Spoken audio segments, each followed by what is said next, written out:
Cassette 1, Side 2. Practice Test 2.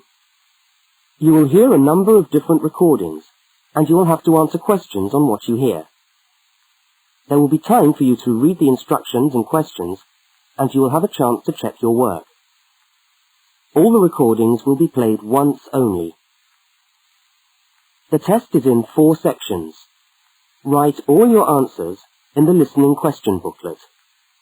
At the end of the test, you will be given 10 minutes to transfer your answers to an answer sheet.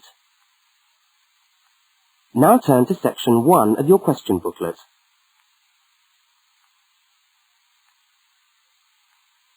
Section 1. In this section, you will hear 2 overseas students, Kate and Lukey, being interviewed by a university counsellor. First look at questions 1 to 5.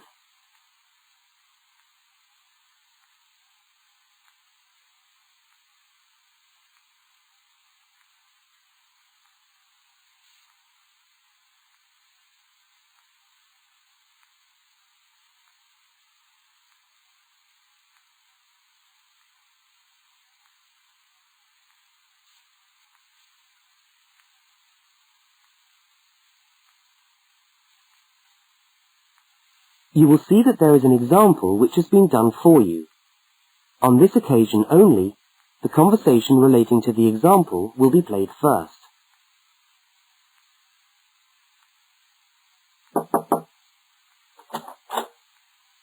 Hi there, Kate. Come on in. How are you today? Fine, thanks. Hi, Lukey. How's things? Okay. Well, as I explained on the phone, I'm a counsellor here at the Student Services section of the university. And I'm interviewing overseas students to help me draw up a guide for new students. So I'd be grateful if you could tell me a little about your time since you've been here in Cambridge. Right. Yeah. Now, Kate, let's start with you. Okay.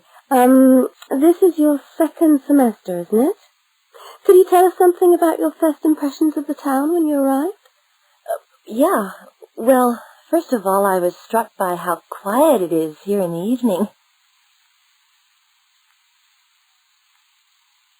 Kate's first impression of the town is that it is quiet in the evening, so quiet is the answer. Now we shall begin. You should answer the questions as you listen, because you will not hear the recording a second time. Now listen to the first interview with Kate and complete the notes by filling in the numbered spaces 1 to 5.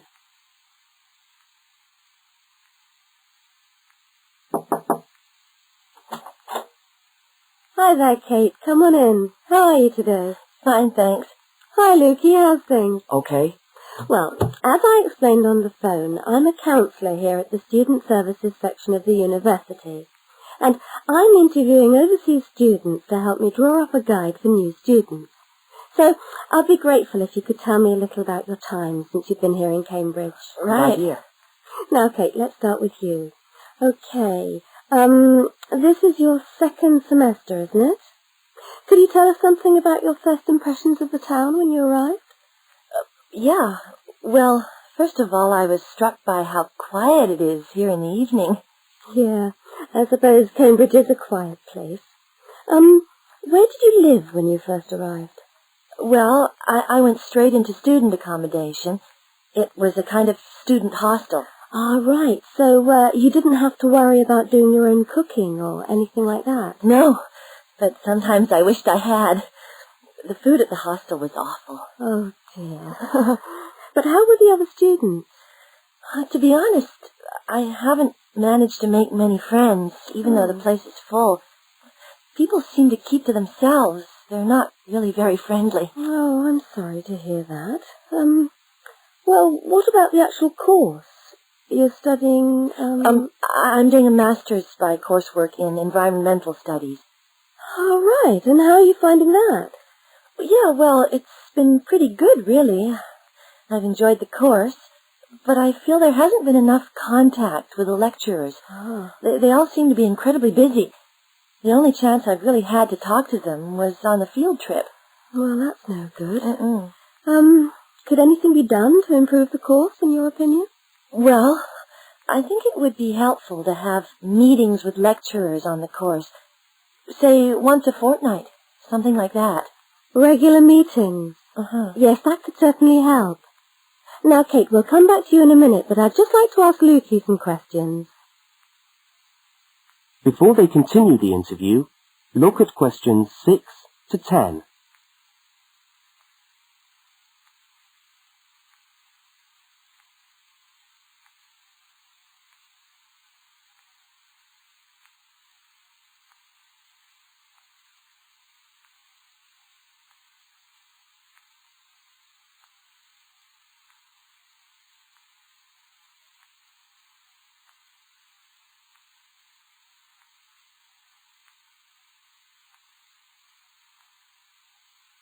As you listen to the rest of the interview, complete the notes. Lukey, where are you from? I am from Indonesia. And how did you find Cambridge when you first arrived? Well, I like it here. I think the city is very beautiful. What about your accommodation? Was that okay? Yes, okay. At first, I stayed with a family for 3 months. They were very kind to me, but they had 3 young children and I found it difficult to study. Right, I see.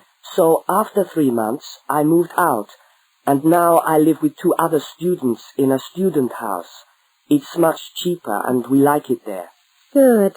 And, what about your studies? What are you studying? I'm doing a Bachelor of Computing. Computing, I see. Apart from the language difficulties, if you can separate them, how have you found the course? Okay, but... Yes, go on. Well, the main difficulty for me is getting time on the computers in the computer room. It's always busy and this makes it very hard to do my practical work. Yes, I'm sure it would. Can you reserve time in the computer room? No, you can't. But it would certainly help if we could reserve computer time. Yes, I'll look into that and see if something can't be done to improve things over there.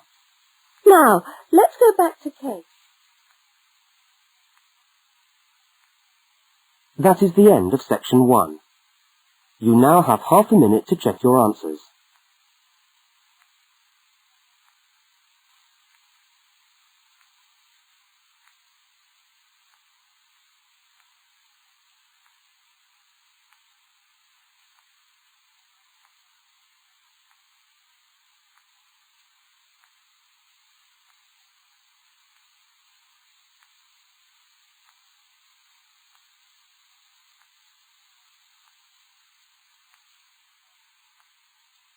Now turn to section 2.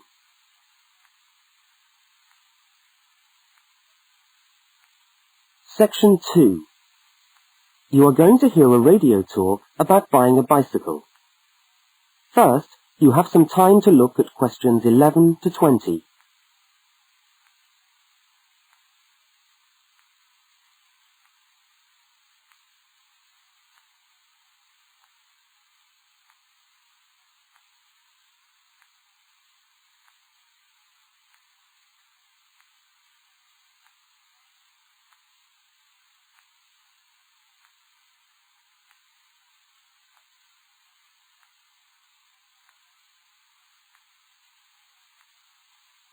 Now listen to the first part of the talk and complete the notes by filling in the numbered spaces 11 to 20.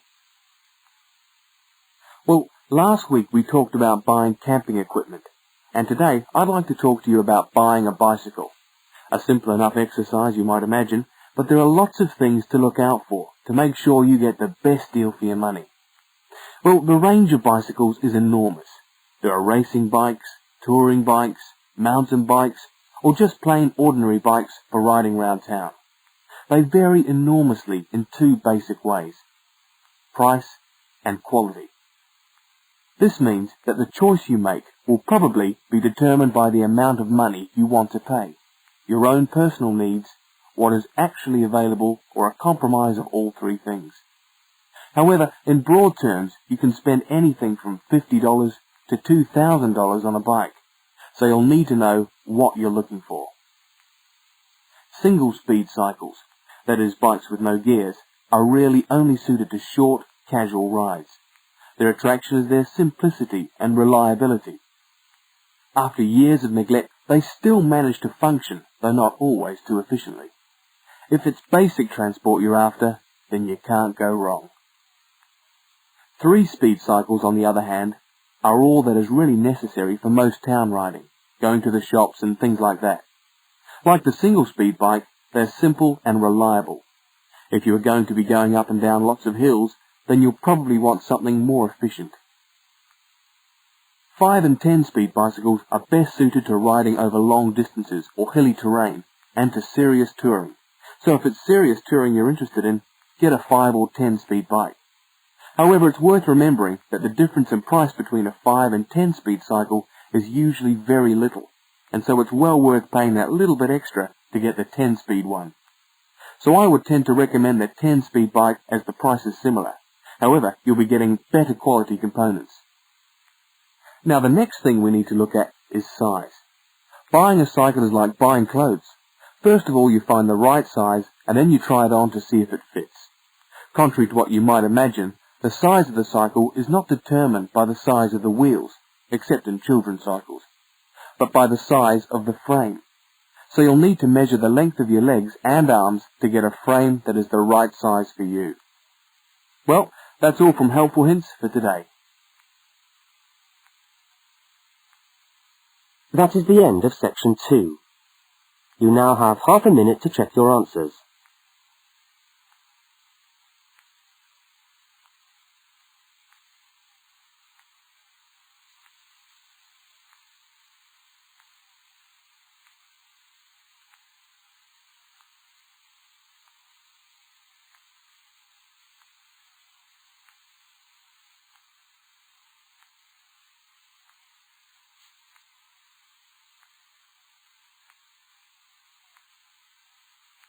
Now turn to section 3.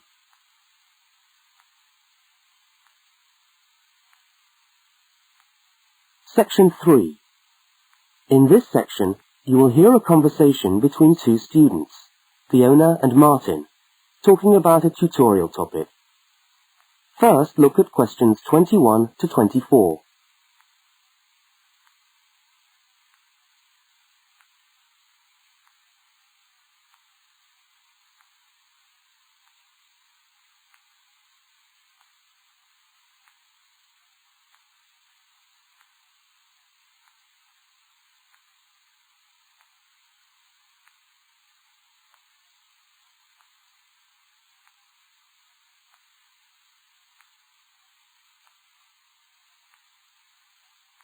Now listen and answer questions 21 to 24.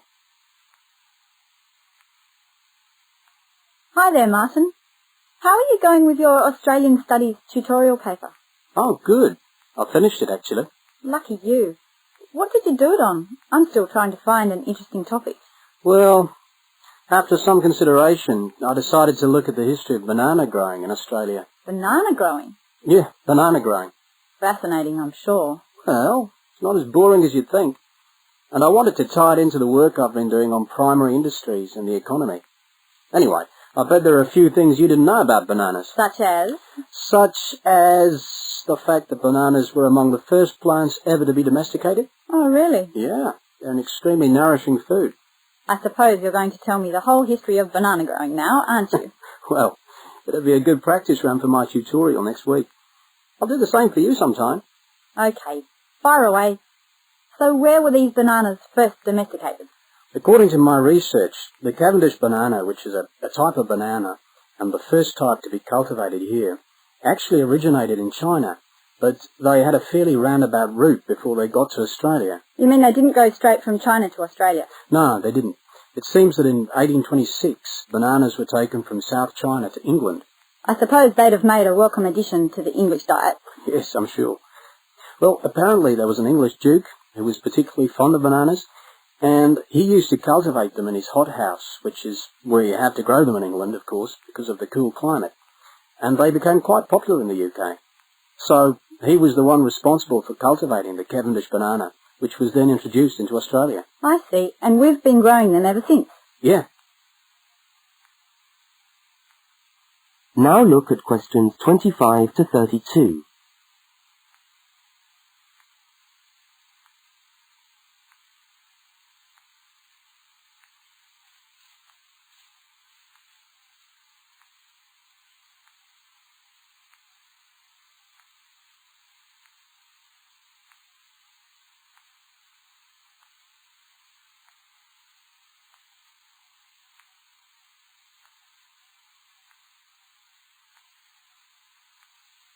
As the conversation continues, complete Martin's notes. Are they hard to grow? Well, yes and no. To grow them in your garden, no, not really. But to grow them commercially, you need to know what you're doing. You see, you only get one bunch of bananas per tree, and it can take up to 3 years for a tree to bear fruit if you don't do anything special to it. But this period is greatly reduced with modern growing methods, particularly in plantations where you have perfect tropical conditions. Right. So what are you looking at? 1 year? 2 years? No, around 15 months in good conditions for a tree to produce a bunch of bananas. And once you've got your bunch, you cut the bunch and the plant down. So how do the trees reproduce then? Well, bananas are normally grown from suckers, which spring up around the parent plant, usually just above the plant. They tend to like to grow uphill, or at least that's the common wisdom. So that's why banana plantations are usually on hillsides, is it? Yeah, they grow best like that. That's interesting. If you plant them in rich soil and give them plenty of water at the beginning of summer, then they should be well advanced by the beginning of winter, when growth virtually stops. But in a country like England, they're hard to grow. Although, you can grow them in a hothouse. But in Australia, it's not difficult. No, though even here, the growers put plastic bags around the bunches to protect them and keep them warm. If you go up to the banana growing districts, you'll see all these banana trees with plastic bags on them. But how do they stop the bananas going bad before they reach the shops? Well, the banana bunches are picked well before the fruit's ripe. Once you cut the bunch, the bananas stop growing, but they do continue to ripen. The interesting thing is that once one banana ripens, it gives off a gas which then helps all the others to ripen. So they pretty much all ripen within a few hours of each other. Amazing. So do we export lots of bananas overseas to Europe and Asia, for instance? Well, oddly enough, no. I believe New Zealand takes a small proportion of the crop, but otherwise, well, they're mostly grown for the domestic market, which is surprising when you think about it, because we grow an enormous number of bananas each year. Yes, well, thank you for all that information. I'm sure the tutorial paper will go really well. You certainly seem to have done your research on the subject. Let's hope so. That is the end of section 3. You now have half a minute to check your answers.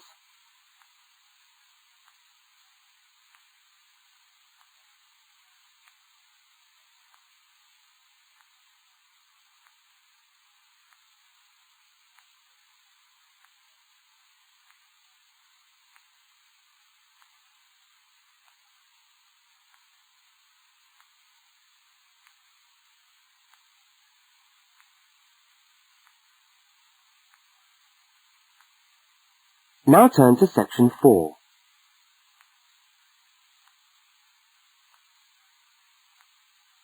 Section 4. You are going to hear part of a public lecture for new students. First, look at questions 33 to 35.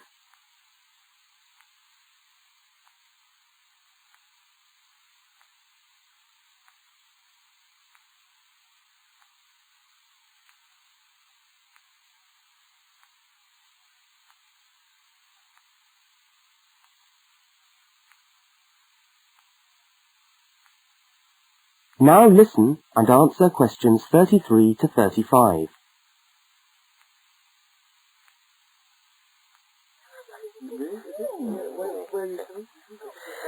Good morning everyone, and welcome to our regular lecture on health issues. This series of lectures is organised by the Students' Union and is part of the Union's attempt to help you, the students of this university, to stay healthy while coping with study and social life at the same time. So, it's a great pleasure for me to welcome back Ms. Diane Greenbaum, who is a professional dietitian and who has been kind enough to give up her time in what I know is a very hectic schedule to come along and talk to us today. Thank you. Thank you very much, John. May I say it's a pleasure to be back.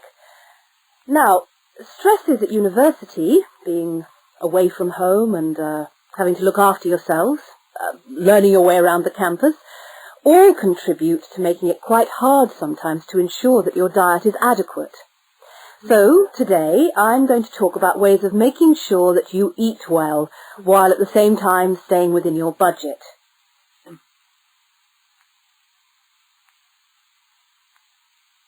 Now look at questions 36 to 41.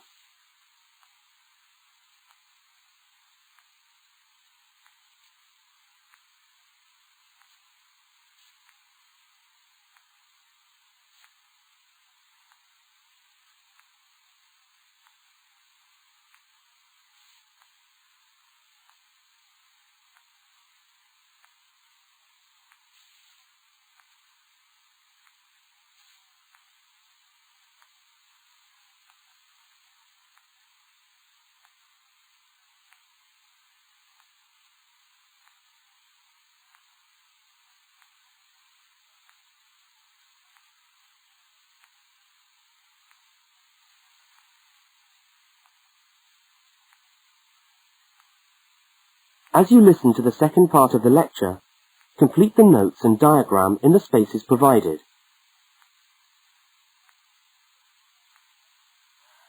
If you have a well-balanced diet, then you should be getting all the vitamins that you need for normal daily living. However, sometimes we think we're eating the right foods, but the vitamins are escaping, perhaps as a result of cooking, and anyway, we're not getting the full benefit of them. Now, if you lack vitamins in any way, the solution isn't to rush off and take vitamin pills, though they can sometimes help. No, it's far better to look at your diet and how you prepare your food. So, what are vitamins? Well, the dictionary tells us they are food factors essential in small quantities to maintain life. Now, there are fat-soluble vitamins which can be stored for quite some time by the body, and there are water-soluble vitamins which are removed more rapidly from the body. And so a regular daily intake of these ones is needed. Okay, so how can you ensure that your diet contains enough of the vitamins you need? Well, first of all, you may have to establish some new eating habits. No more chips at the uni canteen, I'm afraid.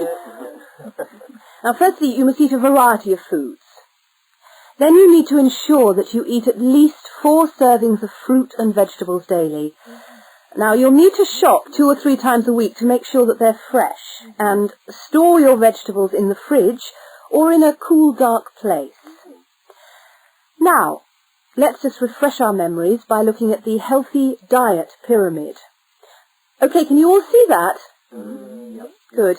Well, now, as you see, we've got 3 levels to our pyramid. At the top, in the smallest area, are the things which we should really be trying to avoid as much as possible. Things like, yes, sugar, salt, butter, all that sort of thing. Next, on the middle of our pyramid, we find the things that we can eat in moderation. Not too much, though.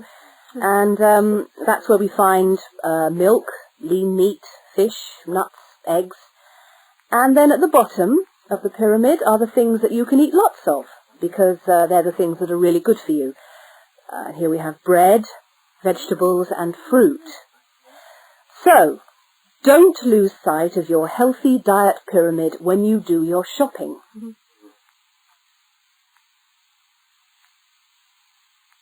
That is the end of section 4. You now have half a minute to check your answers.